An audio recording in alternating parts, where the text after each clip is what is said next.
Wow, that's scary. Okay, sorry about that. I glitched there for a quick second. Oh, you did? You froze? Yeah, Sims complete. We're back, Lights baby. are bright. Some people can't handle them. That's right. Well, I'm definitely a good example of that. That's why I am here doing this show with my father. And thank you so much, though. Every child's nightmare to work with their father. It definitely is. Wow. Yeah. I never thought about that. It is true. Yeah, there's a lot of poems and stories about that, too, about, sons trying to avoid the eventual fate of becoming their father. And I'm living it right now, so it's pretty exciting stuff. It's too late, son. It's over. It's over. It's over. Thank you, Tom, too, from IMP Studios, adding these beautiful poinsettias to the stage here for us. Beautiful flower. You know what he said to us? He came out and he got anything I can do to take the attention away from your face, Phil. I said, thank you. That's really nice. Oh, wow. That's right. Well, we're glad to. You're officially out of concussion protocol. I've been monitoring you very closely for the past few weeks, and I have to say that you're back to your normal self. And, and we're going to dive into this a little bit, too, about, just the effects that the concussion had on you, the past few weeks. And we're going to start here with a great example. Oh, wow. You can look at the screen behind us or in front. Those of you listening on a podcast, we're going to show you a picture of Big Phil's, beautiful vocabulary, so to speak. So you were doing a show on CBS, right, with Jones and Adam Shine. Oh, right? yeah, I got stumbling and whatever. You got stumbling too, but also Luke's gonna share with us here in a second a picture of your note that you had for your show. Oh, okay. And you had a curious spelling. Genius. Genius. Yeah, correct. You dogs. All right, so here we go. You're gonna see in this picture, everyone at home, close up right there of it, Resident Genius. That's terrible. So you spelt it Genious. All right, okay, so I stuck an O in there. Resident Genius. Hey, listen. All right, hold it. Before you just give me a second to read. Resident Genius, that's Jonathan Jones. He's our insider at CBS. Yeah. And I just want you to know, in Mrs. Stein's 6th grade class, I won the spelling bee, okay? I stood up in front of the class. I was the last one standing. Mrs. Stein's 6th grade spelling bee? At St. Rita's grade school. Yeah, we're Louisville, so glad Kentucky. that you peaked in 6th grade, especially in the state of Kentucky, I won the math quiz, too, so shut up. That was 5th grade, Phil. No, that was 6th, too. But Resident Genius. Yeah, no, right boy, I there. hate that one. That's it. That's good. So the definition of genius, there's 2 of them, according to Webster's dictionary. The second one, obviously, is showing or suggesting great cleverness, skill, originality, or brilliance. Okay. And we're going to show your cleverness and brilliance here in this next photo that we have that I took of you earlier this week. Yeah, that's right. I'm just taking shots at Phil today. Okay. So the next photo that we're going to show, I'm anxious, is going to describe your cleverness, your brilliance of how you cook in the kitchen. And more importantly, how you cook soup of all things. And I just want to show everyone again. So, and we'll have it here in a second. But there it is. Listen, you know what about that shot is? What? Tell me. All right. So just for everyone at home that listens to the podcast, we're looking at a picture of Big Phil cooking chicken noodle soup, it looks like. Yeah, a little extra stuff. So yeah, little extra stuff that he put carrots, in. But the key is, it's in a skillet. It's in a flat skillet on the stove. Because it was dirty, and I just cooked in it, so I didn't want to dirty something else up. No, don't give us that crap. That's the truth. That you cook soup, you heat up soup like this, correct? Yes, most of the time. Okay, there you go. I should have been a lawyer. It's out and it's already been used. No. I cook you eggs always cook or heat up wait. soup this way. Okay, this is good. All now, right. why did this start? Where was the genesis of this genius here? Because it's sitting right there. So why look for one? No. See, stop trying to redirect. I'm not. You've been doing it like this for 10 years. Because it's all the pan is always out because I cook breakfast every day. You wouldn't know what that's like. And what did I do today? Oh, let's see. Avocado, eggs, toast with some honey. No, we've already established that you eat too much food. No, that was for your mother. I served her in bed. All right, good for you. Okay, so Yeah, I'm just all trying right. to. I'm There's educated. nothing wrong with being a And good husband. Who you know? took this picture? Who took this picture? I took this picture. No, Over- you didn't. Yes, I did. Your Phil. wife took this picture. No, she did not. See, all right, you're back in concussion protocol now because you don't even remember. You were like, "Hey, what are you doing? Take a picture of me eating?" You know, I took a few pictures of you eating actually this week, and I'm sparing you. I only showed this one, but yes, Big Phil showing his genius, as he would say, All right. of cooking soup in You know what? a flat skillet. I'm going to go on a little cooking binge this week, the rest of the week, when I get hungry. And I'm a good cook. I can cook anything. You are a good cook. You're really good with breakfast. I'll say that. I've never seen you actually. You know what? Let's be honest. If you can't do breakfast, you're an idiot. I mean, that is foolproof. That's right. But you make good pancakes. You make good bacon. French toast. No, I don't make French bacon. toast. I only make bacon when the grandkids are over. Yeah. Yeah, I don't eat that anymore. I got enough problems. That's right. Yeah. Yeah. Well, that's definitely. I quit eating oatmeal. I read something about oatmeal was bad. I used to eat it every day. Yeah. I loved it. No, oatmeal isn't bad for you. The amount that you were eating was bad for you. That's been the establishment. You eat healthy. You eat well. You eat too much. That's the thing. Well. All right, but hey, I love it too. You have no response for this. You know why? What? Why do I eat so much? Why? Well, because when I grew up, I got there was. 10 We of- know. We heard I the story know, last so, week. Okay, I don't give a crap. You're gonna hear it again. It was a fight for the food, and damn, I was always Just starving. constantly living in fear of the Starving. last meal. I used to sneak into the high school cafeteria when school was out to go back in the refrigerators and get food. I did. Big Phil breaking and entering. No, there was somebody else with me. He had a key. Okay. All right. Yeah, they stole that. All right, So what? glad that we got that out. All right, just wanted to okay. show again Jeez. just your This is your mental life. prowess. Man. Here with your cooking skills. We're going to show real quick too, Deedee, the Yeah. matriarch of our family. Right. My mother, your wife. Okay. She went over there to the mall to get herself some Christmas stuff. Oh, this is the And best. she's at the mall, and she runs into our favorite New York Giant. There's Deedee Simms On the with left. Tony Cutlets. I'll explain that in a second. And Mama Cutlets. Right. So Deedee is shopping Oh. at Nordstrom's here in New Jersey, and she's walking around. She notices Cutlets, and she goes, "Hi, excuse me, are you Tony Cutlets?" And he, being the gentleman that he is from Don Bosco Prep, said, "Yes, I am Cutlets." Yes. Yes. That's great. And then she goes, my husband, Phil, played for the Giants. Do you know this?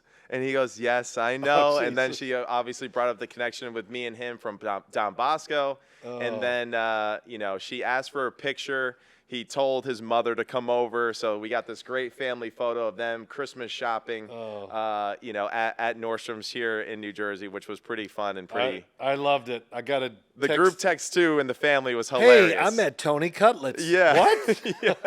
The whole family was like, don't explain the story because Oh. it's better not to be explained, just letting our imagination, go with that conversation. You know what's good about this picture for me? Yeah. That she's taking the pictures, so it kept her from shopping. Yeah, Okay, so maybe that she still got it done. So there might have been a 5-minute lull in her life. She's a pro. She's a pro at that. Yeah. And look, she's stylish too, man. Look at that. Nice Yeah. pea coat. She looks good there. And Tommy. Always looking sharp. So Deedee's the best. this was Monday. This was after he was it? Yes, it Yeah. was Monday. You're right. Yeah, I yesterday. forgot what day it was. And no, it goes quick. But she goes, "Oh, you must be sore from the game." Yeah. I think something like that, right? Right. Because Tommy, He got listen, banged up. And I don't care who you are. You're going to take a beating when you go down to New Orleans in that dome. You really so. are. And she said it was really cute. He looked at her and he was like, "Yeah, I'm a little beat up today." Oh. Yeah. So, but it just Good story. Good for you, Tommy, though. Being a gentleman there to the matriarch of the Simms family. On your off day, we appreciate it. And best of luck to you this week. New Orleans. Let's talk about the Jets and the Giants. Let's transition now to our football show. Yeah. All right. Well, I just wondering if there's anybody else you're going to blindside and take a shot at. So No, we're done. Now I We're know done. where this can go. Yeah. Be alert next week. Yeah, that's High right. alert. Okay, go ahead. What are you going to say? Jets and Giants, though, just really rough week for New Yeah. York sports. From a week ago, both of them being AFC, NFC Player of the Week, both Tommy and Zach Wilson. Now a week later, I'm honestly just happy that both of them survived because they both got, Beat up, Zach, the concussion. yeah. But you got crushed. yeah, I'm not saying I expected it in New Orleans, but I played down in New Orleans a few times, and it truly is at times can be so loud you cannot communicate in the huddle. Yeah. And I don't know if it's still that way, but they're big and rough. So I knew it was going to be tough on Tommy DeVito and the team, but maybe they could find a way to squeak it out. It never really materialized because New Orleans, energy, a lot of big men. They're a big football team. They are. Big Derek and Carr strong. played well. But I was really surprised by the Jets. I really was. I thought the Jets could go down there and just hang around. And there was no semblance of that at all. And I guess what it did finally, even for me, I go, okay, it's over. It's over. Yeah. Okay, everything's over. Now let's just wait and see what happens when the season's over. Yeah, definitely. And I guess with New Orleans, not quite so surprised with that game. Again, like you said, on the road, tough defense. DeMario Davis and them, they know what they're doing. Right. Allen knows what he's doing on the defensive side of the football. They're always going to be physical, especially at home. The Jets, though, you're right. That was a huge surprise as far as just laying an egg the way that they did. Physically getting just obliterated, it seemed like, throughout that football game. Topic of discussion lately, though, too, has been Robert Saleh. Should he be concerned? Is he on the hot seat with Aaron Rodgers being hurt? Does he get that grace period to get another year for next year? What do you think? I think it's close, but if I had to say right now, 3 weeks ago, is he coaching for his job these last 3 weeks? I'm going to say only if it just is a disaster every week. Right. Then, the between the media, the fans, and everybody, there's going to be a tremendous outcry. Yeah. But if they just hang in there, they can lose all three, which I almost expect them to. That, it's Aaron Rodgers. He came here with Robert Saleh, Nate Hackett, his guys, whatever. Do you get rid of one of his guys or one of the people I think he trusted in, this is going to work? What's either another curious thing, too, is that if let's say they hypothetically do move on from Robert Saleh, the next coach that they interview is going to be like, hey, no matter what plans you have of coaching the team, Nate Hackett and Aaron Rodgers they're here. So you got to deal with whatever that is. And I find that interesting, too, to shake up that whole dynamic of getting someone else that way. This is what they bought. You're right. So there's nothing surprising about all of it. Yeah. And I just can't imagine it's just being a quarterback and having that kind of power. You know what I mean? That Aaron Rodgers I don't know. has. People have said, though, that you had that kind of power with the Giants, so there's no way. well, maybe not that type of not power. Not even in the on a scale of 1 to 100. Okay, I'll give myself credit. I was a 2. Aaron's 103. So he might have to go to the hospital. He's so hot. But it's no. Well, what's crazy, though, too, is at the end of the game when the Jets are just getting destroyed, right. That's typically when, I feel like the guys in the booth are like, all right, give me the close-up on the head coach. Let's look at him being miserable. They don't even show Robert Saleh. They just show Aaron Rodgers and his disappointment. So that just kind of shows you, though, too, he's higher on the totem pole than Robert Saleh in a lot of cases. So it's kind of interesting that they – have been put in this position now, and now it's kind of like, where do you go from here? Matt, in the NFL, certain things happen to football teams, and when you think you're close, which I think we all kind of feel like the Jets were somewhat close. We thought they were, yeah.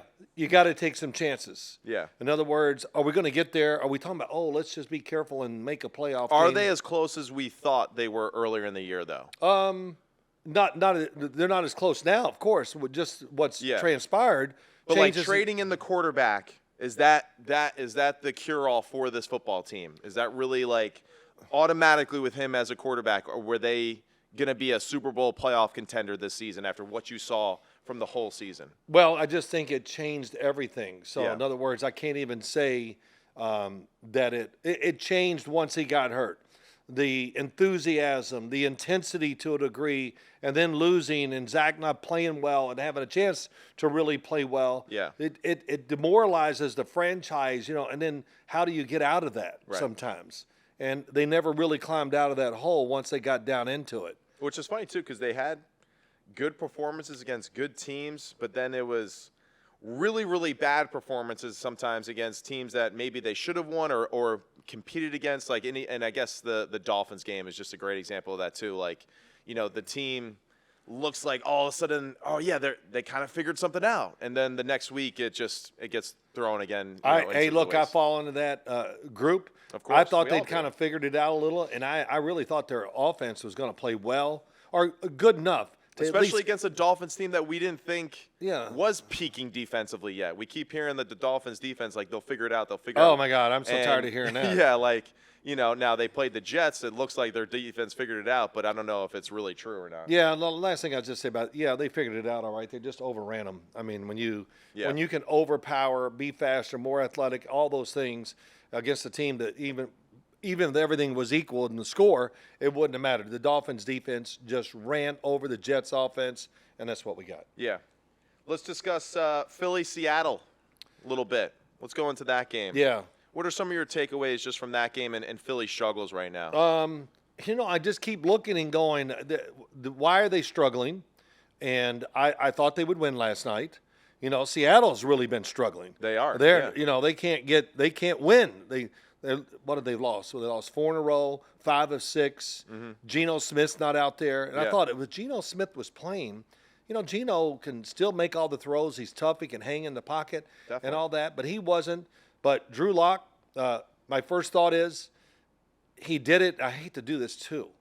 He did it on the last drive of the game, which was the most important. Right. He hung in there tough all night. And you and I were talking on the car ride over here, and I said, you can say whatever you want in that last drive that the Seattle had against this defense. That defense in front of Philly, they were whipping some rear end up front. They were kicking ass. And yeah. Drew Lock hung in there. He did. And made, a couple good throws. They got away with one, too. The interception on the slant. Right. Was that Darius Slay, I think, had a chance to get it? I think it was Bradbury on that one. Was it? Yeah. I mean, man, I saw it live. What a catch, too, by DK Metcalf. I mean, Well, that was ridiculous. That was like a strip sack away from the defender. I don't know what to call it was just unbelievable. But that's just my first little thought. And then early in the game, I went, especially at the first drive, I go, wow, this looks like the Philly offense that I saw last year. Mm-hmm. A little bit of everything, the quarterback run, a couple short passes, no pass. Didn't have to worry about the defense being all over the quarterback. He hit one down the middle on, I think, a 3rd and 10 or 3rd and 12. So I thought, well, here we go. But Seattle hung in there and found a way. And why do you think that Philly seems to kind of struggle with just keeping the momentum of their offense, whereas a year ago they were seemingly just impossible to stop? What is the issue, do you think, as far as their offense this year? That's a good question. The talent's there. We see it. You can't deny it. One of the best offensive lines in the NFL. There's no Still doubt is, about that. yes. They got 2 wide receiver ones. Yep. I mean, they're awesome. A.J. Brown, Good running Devontae backs. Smith.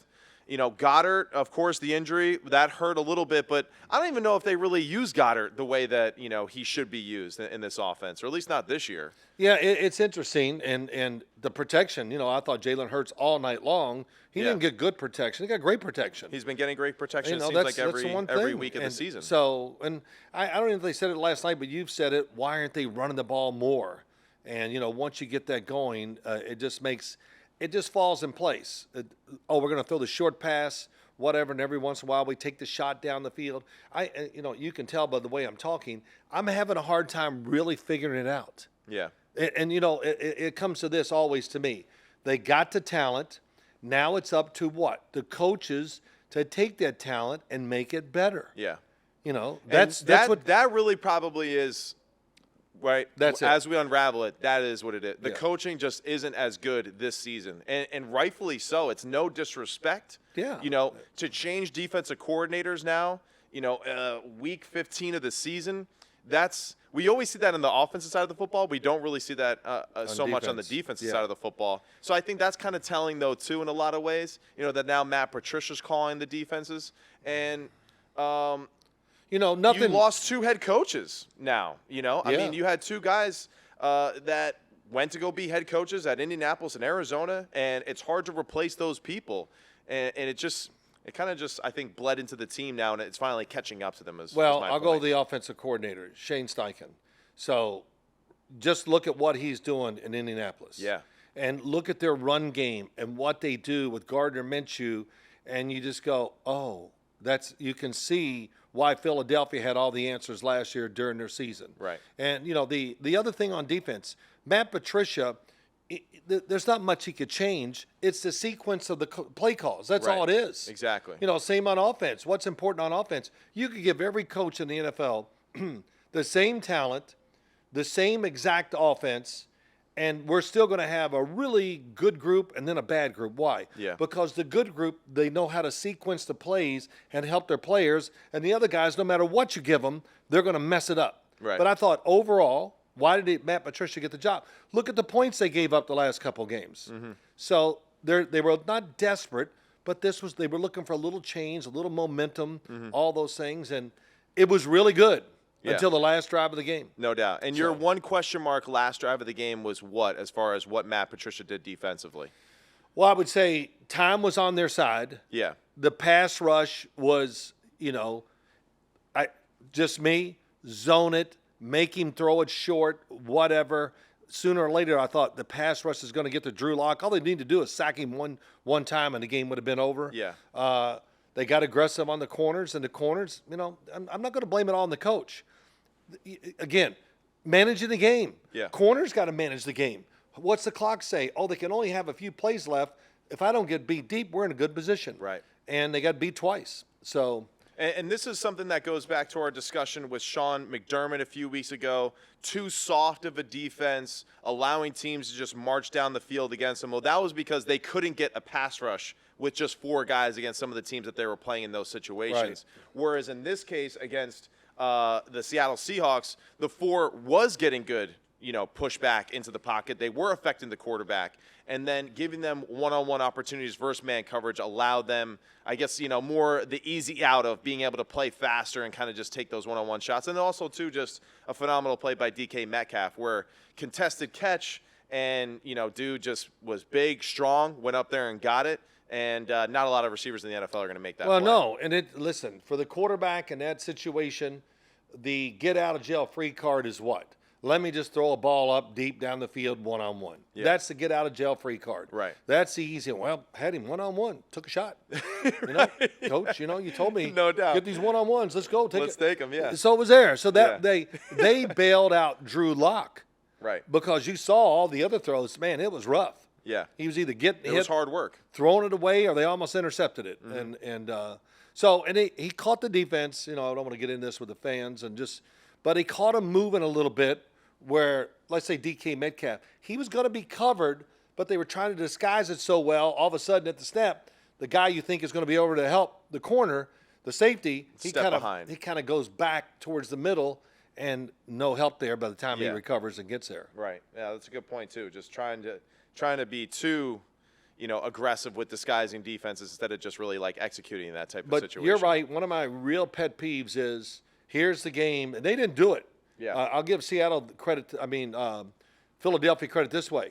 They didn't just back up and say, we're going to give you 2 really easy completions to start to drive out with. No, they were contested. They were going right away. They Yeah. were pretty aggressive and everything. And all I can say, great for Drew Lock. Did you watch him get interviewed after the game? Good for Drew Lock, yeah. Oh, you man. can see the emotion that he had, too. Good for him. So there's always some side I feel good about the game. Yeah, of course. I felt great for him. And it's like and like what we said with the Giants in New Orleans, right, on the road, that's not an easy place to play either, no matter what their record is. Pete Carroll and them, it's always going to be a tough place to play.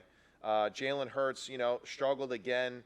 Rush. And that's my problem, too, like the rushing attack. It's like his scrambles are the rushing, and I just feel like I just think the offense stinks. I'm just going to put it plain and simple. I really do. I don't think it's creative at all. I think it looks like a college offense. We line everyone up, hut, throw here, quarterback draw, whatever. And they get away with it because they are talented at times. But I don't see them going out of their way, even – for example, the San Francisco 49ers, Deebo Samuel. Right. Guy had, I think, 5 or 6 touches in the game, but he had 2 carries, he had 3 catches, he had 2 touchdowns. So it's like they made sure that one of their better players, even though they weren't getting the ball a lot, they still went out of their way to make sure that he got the ball and got involved in the game. So these are things that I think that the Eagles in the big picture just struggle to do consistently. And then of course, with the team being that way, they don't play well from behind in those situations, and I just think that their passing game is average, and I still think Jalen still needs to improve as a passer. Yeah, we can talk. Well, I'll make this comment real quick. Yeah. Look at the 49ers. They take their great skill, and they don't stand there. There's Right. always shifting, moving. Why? Make the defense think. Give them just a little edge. And you know that they always say, Matt, I heard one of our strength coaches say this one time, talking about Lawrence Taylor, what would happen if he works out? Would he be? And he goes, move the sun 1 degree closer to Earth, and Earth explodes. And that's sometimes that's what you get. Just a little help from the coaches takes players and makes them stars. Yeah. And, so I'm bringing all this to this point. Philadelphia. All right, you ready? Off the top of your head, did they have any motion last night? Not that I can remember. It's hard to even, I know. Yeah. Did we see any shifts? No. No. Not to the point where you're like, wow, they did that and they got a big play off of it. Yeah. It's mostly line up. Let's survey the defense. Now let's figure out what we're going to do. Yeah. Or just run the play it's called. I really don't know. Yeah. But I think that's an issue that they really have to deal with. Definitely. And let's go and transition now to the Ravens and Jaguars, that football game. A game that, we were interested in as far as where the Jaguars are, the State of the Union address for their football team this season going against a, Super Bowl caliber type of opponent. The Ravens, we know how we feel about them, right? We love this football team. We have all year. This is a team that is creative both offensively and defensively, trying to get people involved in the play as much as possible, especially on the defensive side of the football. I don't know what it is now. Yeah. The last time, maybe last week, I was looking it up because I was studying the Ravens defense, and they had 14 guys that had sacks. They lead the NFL in sacks. Yeah. All this stuff, and this is Without a team. a premier pass rusher, so to speak, right? Matabike's turned into one inside. Well, great. I'm glad you mentioned that.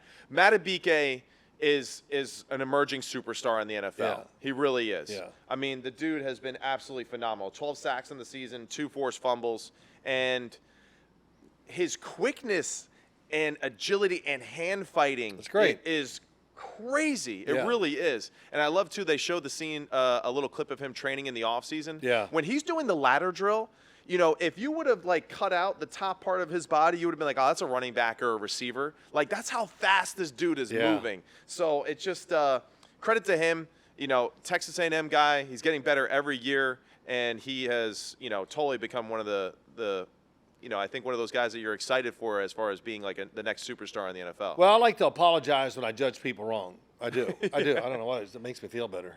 Got to get it off my chest. Yeah. But there's one on Baltimore, and he was a first-round pick, and he just knows how to play. He makes plays every game. You saw him, shoot out there against Jacksonville. He came into the picture a lot, and that's Kyle Hamilton. Yeah. I mean, he's not quick enough. He might be too tall, and I'm thinking all this stuff. But, hey, that's, again, goes to coaching. They created a role for him that fits his talent, who he is. He's big, blitz off the corner, blitz off the slot. Well, that's the thing. He does it all. Let's give them credit for this. I don't even know if they don't look at him as a player that's this. He's this position. He's just a really good football player. Yeah, and they're going to make sure, just like getting Geno Stone involved too. Right. I'm blanking. Amlet. Oh my God, why am I blanking on his name? I don't know. But just really good football players that do a lot of things and are very versatile. And they find ways to make it work for them. Not alone, too, that they have 2 of the better middle linebackers in the league, right? Oh, my gosh. So, well, it's the fastest, maybe the second fastest group of inside linebackers. Behind who? San Francisco. Oh, yeah? It's close. That's right. And, too. It is close. Yeah. Well, we're going to find out this weekend. Roquan Smith made so much money in this year and last year for Patrick Queen, because Patrick Queen was struggling. Right. And he got this pro to come in there who's a great player, energy leader, and he's changed, I think, Patrick Queen's life. And Arthur Mollett is who I was Arthur thinking Mollett. of. I don't know why I was blanking on his name. Well, too. Another guy, too, that they get involved in the pass rush and his Yeah. blitzing ability and everything that he can do on the back end, too. So just to go back to what you were saying earlier, there's so much to talk about when you talk about them is it's since Ozzie Newsome was there and was drafting people, many times he would draft the football player and not the athlete. Yeah. And you just go, oh, why, but then you see it works out great for him. Right. And I am definitely drawing another blank because it's all off the cuff, is Arizona State, the big pass rusher. Oh, he was huge. Played many years. Suggs? Yes. Yeah. That's it. Right. He ran a terrible 40. He ran a really slow 40. Yeah, That's right. he's not going to make it. Yeah. Yeah. Yeah, that worked out pretty well. I'm going to say, what, 12, 14? I don't know how many years he was he just played. inducted to their Ring of Honor, too, about 2 or 3 weeks ago. Yeah. Yeah. So, yeah, but Suggs was awesome. He was a I just think monster about off the him and edge. Kyle Hamilton, and that's Yeah. their eye for what they're looking for is tremendous. They Yeah, just, it really you know, is. and even their wide receivers, they've drafted and, they're no good. And, wide receivers are like every other thing else. It takes a little while to learn to be a professional football player no matter what position you're in. Yeah, definitely. And we're seeing that some with them too right now. And also the emergence of someone like an Isaiah Likely, who's replacing, Mark arguably one of the Andrews, better yeah. tight ends in the NFL. And there's a lot to like about this kid. His height, his length, his ability to, go and get up contested catches on Lamar's fantastic play. So here's another football guy, I believe from Coastal Carolina that they found. Two tight ends in the same round. Yeah. And they drafted him. He was the pass catcher. Right. And he looks like the pass catcher. That's Yeah. for sure. And I think, because Greg Roman was the coordinator. And I actually had a chance to talk to him about it. He goes, yeah, this guy can catch. But then he goes, this other one can really block. Right.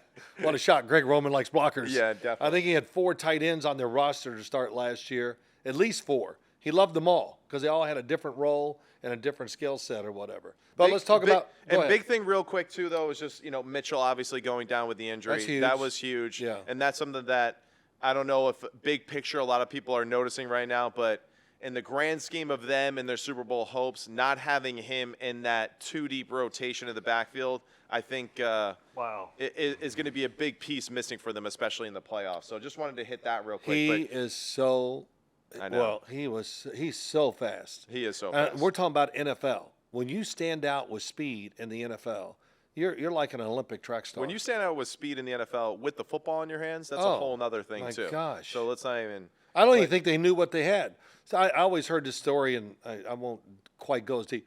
Somebody went to training camp and goes, oh, my gosh, who is that? Yeah. And one of the coaches goes, he's really good. I don't even know his name yet. And so he was showing off. Like a Cam thing. Yeah, it's Cam. Yeah, he's every day we go, wow. But I can't tell his name. Yeah, that's right. So, we just know his number and that he's staying around for the next well, few give me years. a little. Let's talk real quick about Lamar Jackson before we get into Jacksonville real quick. I don't even know if we're going to get into Jacksonville because, it's just not even, Yeah, there's not even look, much to talk about. Let's do it this way. You ready? Missed field goal.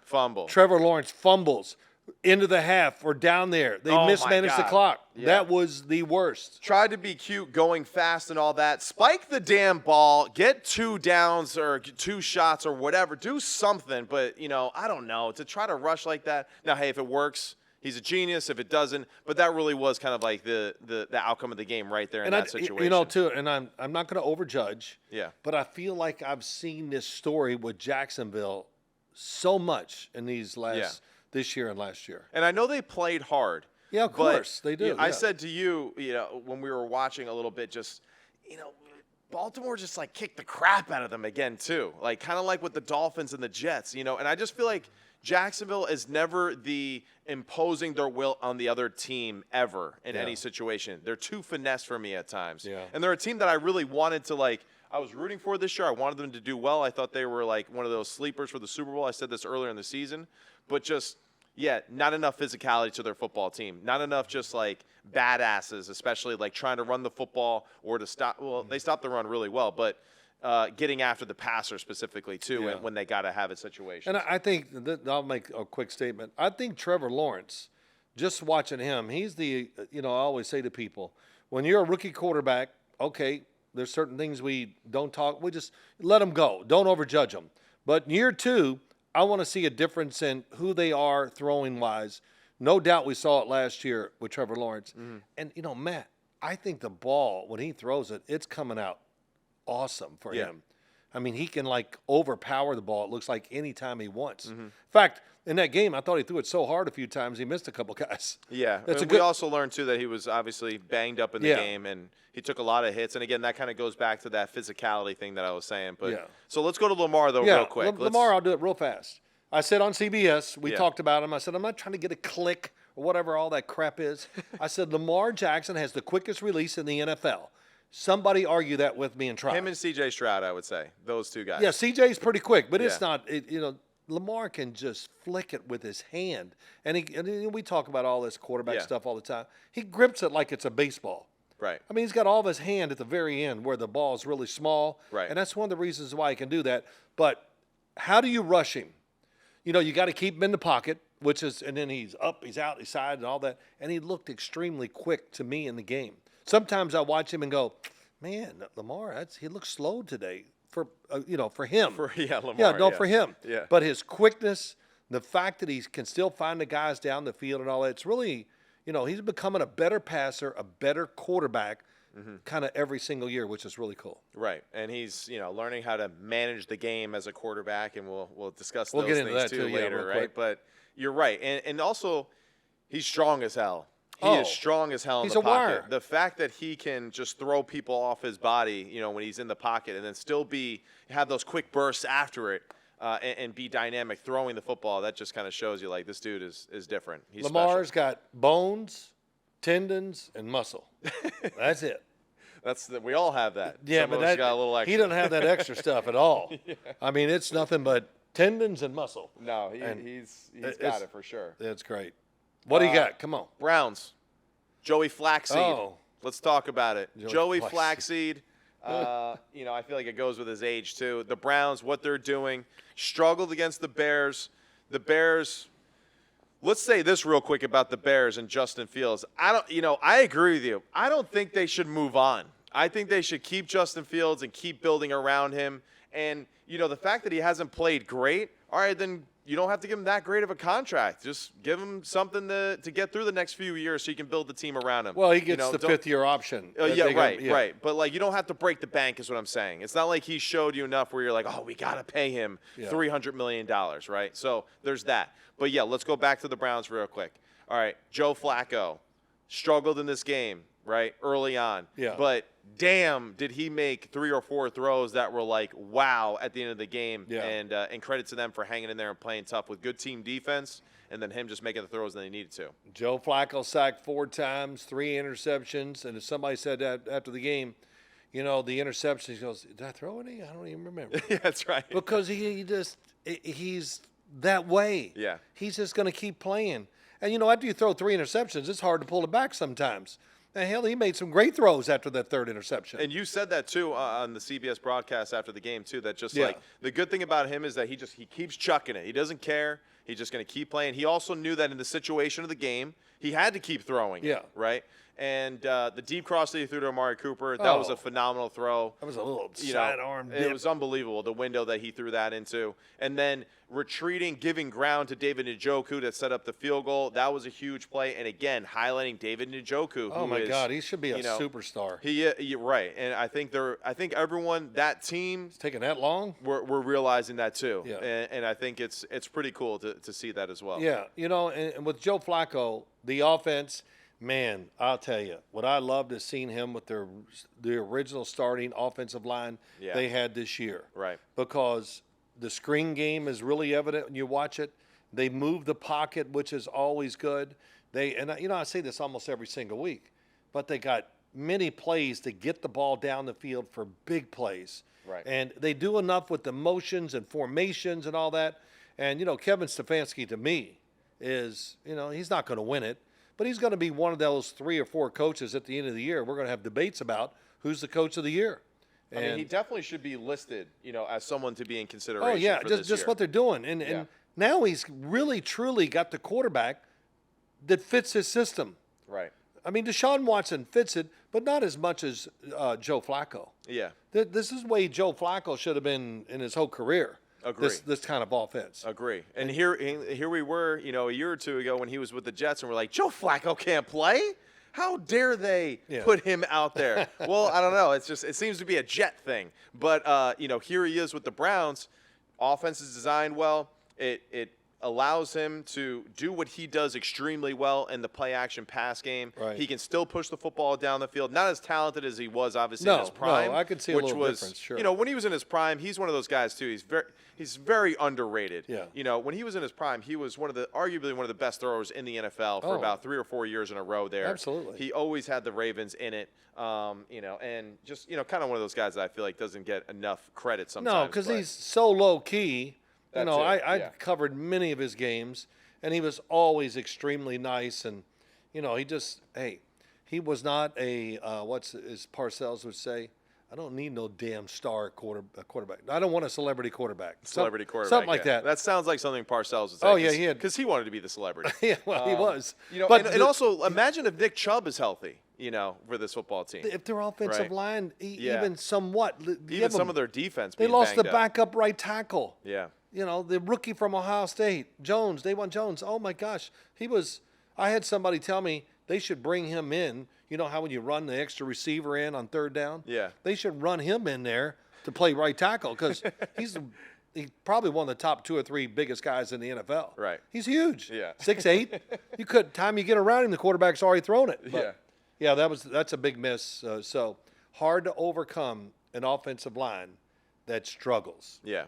And that, to me, that's the biggest worry about Cleveland going forward. Yeah, definitely a dangerous football team that you don't want Right. to see, but they are kind of limping into the playoff picture here late in the year. Oh, we got to speed up. We All right, really let's got go, player. Let's go, player. All right, Yeah. so real quick, let's go. Baker Mayfield, Jake Browning, both of them playing really good football right now. Right. Baker Mayfield, we've always been fans of him. We love the fact too that it seems like he's matured. It seems like he's playing a little bit. I guess.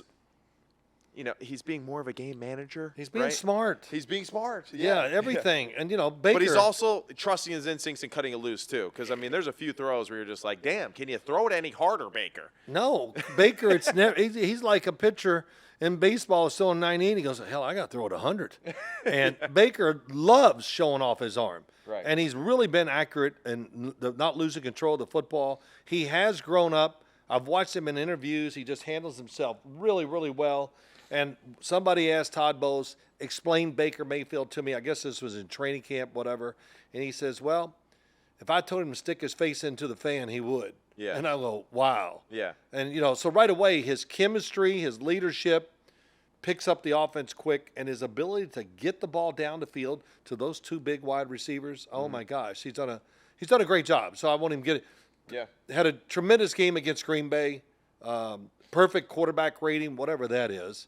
I don't know. Look at you. Yeah, you looked at the quarterback rating. I have no idea. I heard it. You just heard it was perfect. I know it's around 154. Am I right? Well, I don't know. It don't doesn't matter because we don't care about I that don't stat. care. But 22 of 28, 381, 4 TDs. Rashad White had another good game, 21 carries for 89 yards. And right now, Tampa or New Orleans, who do you have greater faith for in the NFC South? Right now, go. Tampa. Tampa. Why? Quarterback. Just because of Baker. Absolutely. I agree with that, too. I just feel like when they got to have it situations, I'd give the ball to Baker over Derek Carr probably 10 times out of 10, honestly. Yeah, I would do it up there high. Baker sees it, believes it, goes. Derek Carr, look, big, strong, got a good arm and all that. He's got to see it. All right, believe it. Does that kind of explain it? Yeah, that was but he's careful. Yeah. And, it's great to be careful. Yeah. But you can be too careful. Not a lot of Super Bowl quarterbacks or, quarterbacks that are playing for meaningful games in the year are careful quarterbacks. Yeah, you gotta. There's a few anomalies to that, but very few. Yeah. Jake Browning. Let's talk about him, his success here with the Cincinnati Bengals. Right. We discussed earlier in the season teams that we thought didn't have good backups. We listed the Bengals as one of those teams, and why did we list them? Because we hadn't seen him play in, half a decade. I haven't seen him since he was at the University of Washington. Right. Play. So, but I love what he's doing. The offense is really good. He has great skill set around him, right? Good yes. running back, good receivers. Good system. A former quarterback, too, and Zak Taylor, who's his head coach, Right. that clearly, he understands more than anybody what he's Sure. going through. Joe Burrow. Joe Burrow Share helped that him. story. Well, Jake Browning, you heard the interview. He's Yeah. sitting there talking and what he does. He goes, what money he made in the NFL wasn't much. He used it to try to get better physically, to think, and he just put all his time and effort into it. Yeah. Which is, we're never going to know this until he got in there and played. Of course, till he but got an he goes, opportunity. he learned from Joe Burrow to just stay calm no matter what. Right. And when I watched him really close in the game this past week against Minnesota, and no matter what happened, he never really showed any emotion because he was just in his world, and that's a great place to be, and he just made it work. Was he a little lucky? Yes. There's nothing like having T. Higgins up there jumping for a football when you just rip it up. That was a ridiculous play by T. Higgins. Yeah. That really was. I mean, and it was crazy. Yeah. The ability to go and get in the football, his body control at the 1.5 yard line, and then to do a nice 180 turn and reach over. I mean, just unbelievable football play by him in that Who was situation. that cartoon? And not Inspector Gadget. The guy could just reach out and his arm just kept going. Inspector Gadget did do that. He could do that? Well, yeah, that was what it looked like. He others, just stuck his arm out there and it went forever. Go Gadget on. But you know what T. Higgins did? He proved to everybody, which I think everybody knows, he's the number one receiver. For sure. And Cincinnati, man, I don't know what you're going to do, but boy, you got some tough decisions to make down there. Yeah, you are. So, but we'll see. But good for him. Bengals found a way to win. Bengals are a fun watch no matter what. Yeah, they definitely are. Yeah. And they're a team that they play good defense. They play good situational defense. That's what Sometimes they are. statistically they're not great. No. But when they need to, they can get after the passer. When they need to, they can be creative and create pressure, right, and stop the run when they need to because they have the players too. Really, it's the passing game that I feel like they're a very dangerous football team to go against. Right. Because I feel like they got speed at the linebacker position. They're good in the back end. Anarumo is creative as far as how he calls it and how he goes about, right, that symphony of calling the plays. And then, they got the guys that can get after it with just a four-man rush. Yeah, he's got some guys he trusts on. I actually looked it up once. Logan Wilson, the linebacker, number 55. You know how many plays he plays a game? Every play.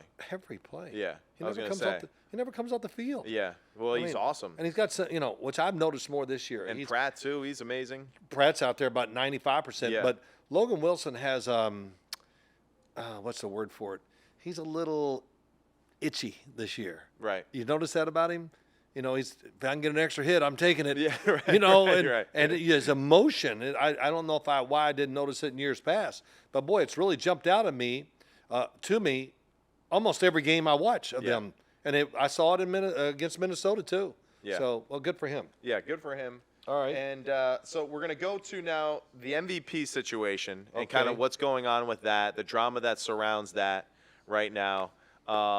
And we're going to start with just obviously Brock Purdy is the favorite.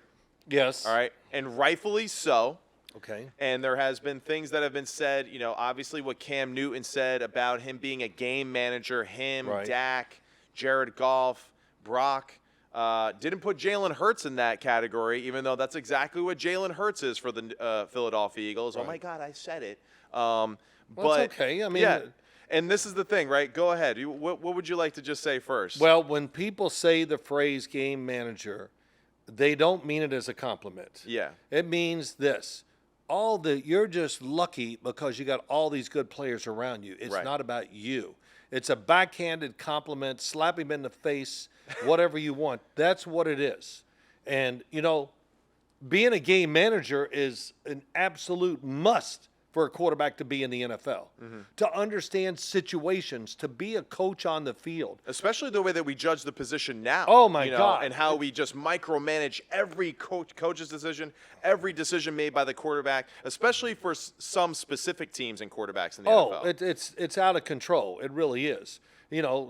I could make 100 examples. I won't, but knowing how to do it, how to play the game, know the score. Do I take a chance throwing the ball? No, we're up 10 points in the fourth quarter. I'm going to be extremely conservative. Our defense is playing well. Yeah. So why would I take a chance? Yeah. And if you do take a chance and it's intercepted or a fumble or whatever, then you're in trouble. And you had this situation that you said you were playing a game, you were up 10, you had hit a touchdown pass down the middle in a big play. Yes. And it was late in the game, you were still up 10, you ran a similar play, you thought it was open, but you checked it down because you had the lead, the game was in control, and you weren't going to risk allowing the other team Why to get risk? back I had into it. Lawrence Taylor on the other side. Right. You know, so and I had Carl Banks, Lawrence. We had all these guys. But, yeah, and I'll tell this story fast and stop me if I've done it. Playing Dan Marino 1990, second game of the year. And, you know, and here's the thing. Bill Parcells was a great game manager. Yeah. And one week That was like his strength, you said. Oh, my as God, he far was as great just at it. knowing what you needed to do to win that That's right. specific game. You know, we're going to run the ball. We ran the ball for 220 yards against the Washington Redskins at the time. 3 weeks later, we play them. Sims, man, you got to throw it. And I'm thinking, oh, God, we're not going to run it. We did last thing because he knew it wasn't going to work the next time down there. Right. Yeah, you got to take some chances. You just got to let it go. Right. Don't worry about it. Just let it go. And, of course, the third throw of the game, I threw an interception. He's like, okay. He was trying to contain himself. Yeah. You know, but he knew that you still had to keep kind of going First play, that route. First play, 40 yards. Second play, 20 yards. Third play, interception in the end zone. But the Dan Marino story, we have a long drive, 3-0. He goes 3 and out. I'm walking on the field in the first quarter. He goes, Sims, and I knew what he's going to say. I turn and look. He's got he's shooting the clock, kill the clock. And I go, I know that. Right. So Matt, you know how this goes. You're in the huddle. All right, guys, now here we go. And you're looking at the play clock, trying to kill a little time. Okay, here's the play. But what you got to be good at in doing those things, run, pick up the third down with the pass. Yeah. And we held the ball for over 40 minutes. We beat them 20-3. And Dan Marino had a horrific game because he was always on the sideline. And I think the game went 2 hours and 40 minutes. And we're coming in the locker room. Well, and Tamara, our owner, shakes my hand. He goes, let's see what CBS can do with this. Because he knew they had all this time to fill. Right. But that's just a great example of a coach understanding the grand scheme of things before the game. Yeah. And then carries it out. Right. And always and be then finding ways to execute it during the game. Yeah. And be willing to change if you have to once the game gets going. So. Why are we bringing this up too? Obviously, what was said, but being a game manager is probably more difficult than actually being, what was said as a difference maker. Because a game manager, you're taking into account, what is my role? What is my role for the offense in that specific play? What is my role for the offense for this specific play at the situation in the game? Right. With a score, right? What they're doing defensively, where we're at, all that kind of stuff, the timeouts, this. How our defense is playing, the momentum of the game, all those things that play into it. That's a lot of stuff to manage. And I made the example to you of almost kind of like, being a general on the battlefield, you know? Like, it's hard to keep all of these things in check and to manage every little situation or to see the big picture naturally to you. But for him to take shots at guys that have to do it a different way because they aren't Cam Newton. Yeah. That's where I'm like, come on, man. Like, we're better than that. And also, that's what's great about the position, too, is that there is no one perfect way to do it. Thank you. Listen, Brock Purdy, the guys out there, which, I always say this, too. I watch a lot of TV when I'm watching games, so I hear it all. But he doesn't fit the prototype, man. That's right. He doesn't fit the mold. He's not the mold. He's not of an MVP quarterback. He's not tall enough. He's tall. He doesn't. Tom Brady's the only one that got drafted as late as he did that got the pass of fitting the mold because he was tall. He had a great chin. Pocket and he was a pocket passer. And, for whatever reason, but just he got the pass, but Brock Purdy can't because he looks like he's in 7th grade still. Yeah, well, hey, it's a good thing. So, it is a good you thing. want to look young as long as you That's can. right. Listen, I'm not one of these guys. I didn't see it or didn't believe it with Brock Purdy either. Yeah. And I'm like, oh, okay. And then, but, as I said this past week, once you get more evidence and so much evidence, you can't overlook it. Yeah. He can move. He's accurate. He's a great decision maker, and he can anticipate as much as anybody in the league right now. Right. That's probably what gets me. And of course, the touch. He's a passer. I'm not going to say he's a thrower. When I say thrower, I'm saying that can you just rip a ball between guys? There's only 10 guys in the league to do that. Right. The rest, everybody's got to anticipate a little and be a passer, have the right touch on the ball. And his touch on the football is great. It is. And every quarterback that's up for the MVP award. Oh, right? They have good people around them? They have what do they have? It's a common thing, right? It's a good system, right? First, it's a good yes. coaching system. It's a good coaching, family. The coaches around him are awesome. typically it's a good offense and good defense. Right. Very rarely do you see it's like our offense is off and our defense stinks. So it's great. It's great balance on both sides. The coaching from the top down is super impressive. All right. The players around you are really good. You're protected well. You have good skill players, all that kind of thing. Right. Again, you have players on the defensive side that are making plays to give your offense momentum, all that kind of stuff. What are some of the other things, too? The environment, too, in which your team is playing in, right? Just the window of opportunity that certain teams have, right, to be successful. And we want to discuss, too, other game managers that fit into this mold right now that won the MVP. Here's a good example of a game manager. And also, to my quick point, really off of that, Lamar Jackson was a system quarterback because when he won the MVP, because if you asked him to do what Aaron Rodgers was supposed to do with the Green Bay Packers that same year, he probably couldn't do it. He probably wouldn't have been able to be successful. No, of course not, he couldn't. So what they do, they went out of their way to make the system work the best for the player around him, and that's what great coaches do. The greatest run game in history. In the history. Greg Roman designed the greatest run game that allowed Lamar to do what he does best at that time in his career. Right. Now, what he's doing now is different. Yes. But at that time, we had never seen anything like that offensively before. So just want to kind of say that comparison as far as systems varying and how really good coaches, like you said before, can make it work with whoever they have. Well, let me say, I'll just start it, and I'll be easy and quick. Yeah. Joe Montana. Joe Montana was a game manager. He fit the system. It was created for a rhythm-throwing guy. That's what Bill Walsh had his whole career in college, pros, whatever. Joe fit it. Oh, he did have John Taylor. Oh, he did have Jerry Rice. He had Roger Craig. Yeah. He had a really good offensive line. He had a revolutionary style of offense that had never been seen before in the history. I mean, they essentially invented halfback screens. Yeah. Like they really did. They invented passing to the halfback out of the backfield. backfield. So here's what's important. Yeah. We said all this, but he took advantage of it. That's right. Okay, that's what you do. He executed. So that's his talent, that he could take advantage of all this stuff you talked about and put it together and just win 4 Super Bowls. And make it work. Yeah, just 4. Just all 4. right, another system game managing quarterback is Tom Brady.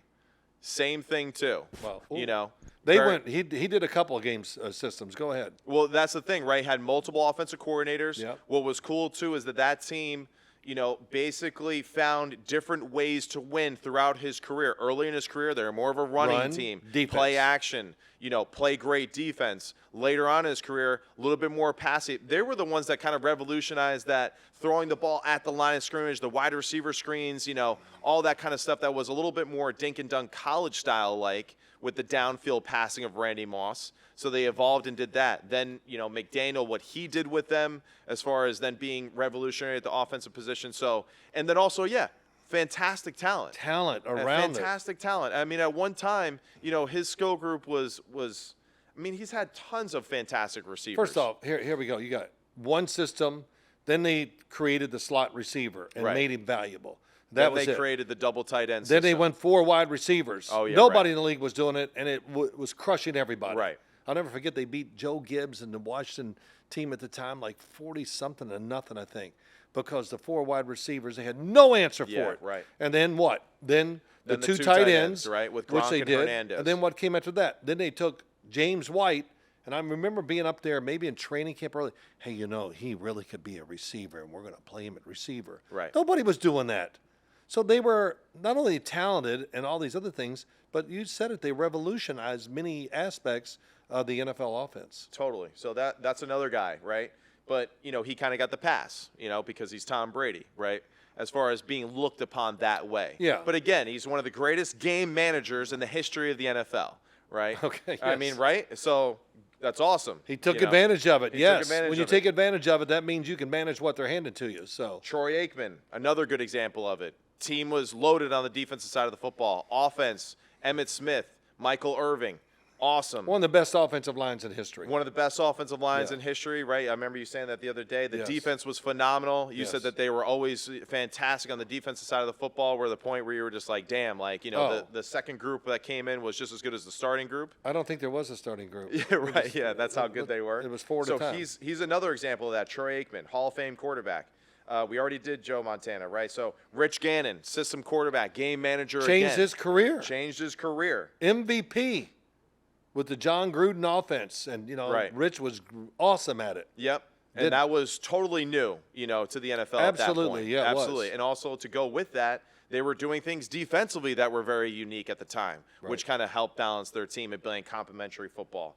Kurt Warner, greatest show on turf. I mean, that was a team that, again, offense had never been seen before, the style in which they played. Yep. Marshall Faulk was a Hall of Fame running back that was competing against his own quarterback, just like Christian McCaffrey and Brock are competing against it for the MVP award this year. Talk about the receiving core that was phenomenal as well to go with it. So there's another game manager, and then Matt Ryan, who arguably one of the best quarterbacks of the decade probably in the early 2000s, and is a phenomenal quarterback, someone that I really respect a ton as a football player and as a person. His leadership, too, for us in the Atlanta Falcons. He's a game manager. And you know what? He won the MVP and took us to a Super Bowl. Who was the coach? So who was the coach? Who was the right. coordinator? Kyle Shanahan. Oh, that's right. That's right. And you know what? We had a good offensive line. We had a good running game. Dan Quinn in the cover 3 defense, which was revolutionary at the time. Right. We had it in Atlanta. It was as effective then as it was for the Seattle Seahawks and their little dynasty.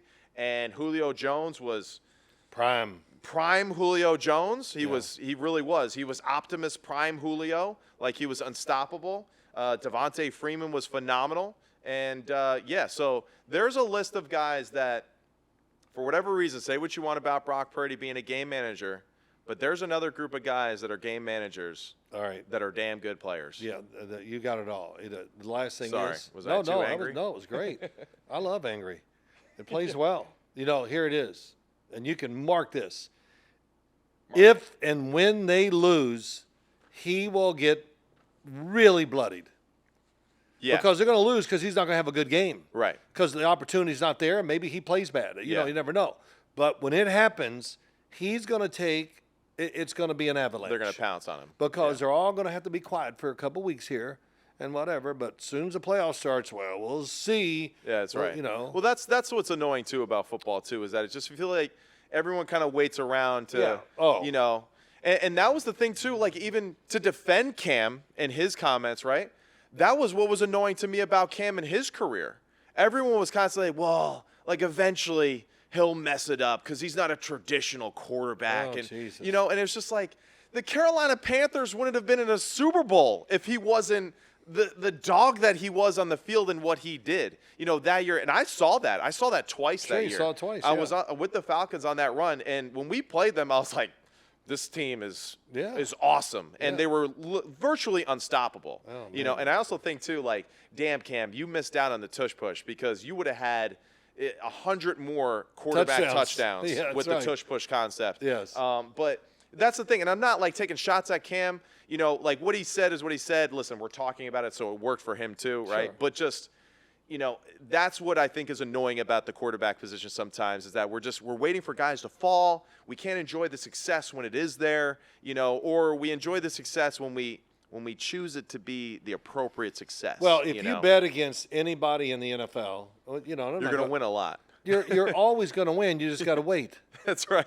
So if you hate the Dallas Cowboys, and now we got this group against, San Francisco, and just name, but and it's good to be against these people, right? Right.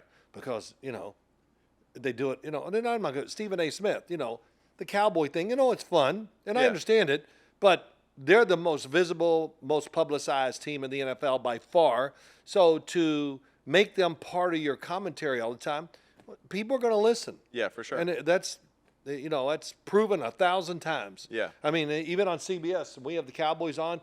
Got the Cowboys this week. Everybody gets excited because they know the ratings are going to go up. That's right. So if you and I were doing a 5-day radio show, I say, hey, man, we got to get involved here. Let's, and really, here's my only problem. You got to make some of it up.